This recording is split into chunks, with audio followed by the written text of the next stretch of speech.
Dr. Huebner here, Natural Transplants. So I wanted to discuss Norwood 1. This is the very first stage that you would see in a progression of male pattern baldness. And this is basically just the beginning start of the loss of your hairline.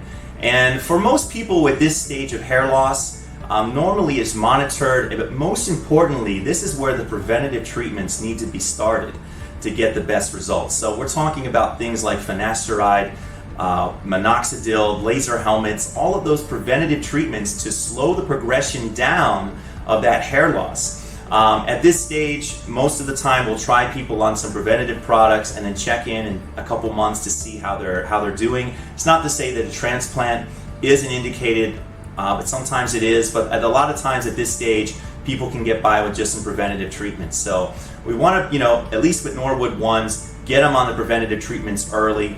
Come into Natural Transplants, we can give you an evaluation for free. We want to slow down your progression. That's just as important as restoring what you've already lost, is preventing and slowing down the loss. So please call us anytime to speak with a patient advisor, 844-327-4247. I'd be happy to speak with anyone that has any concerns about their hair loss at a very early stage. www.naturaltransplants.com. Hope to hear from you soon. Call us now, 844-327-4247, and ask about our Hue and Hue Plus procedures, which move more hair than ever before. Hope to hear from you soon.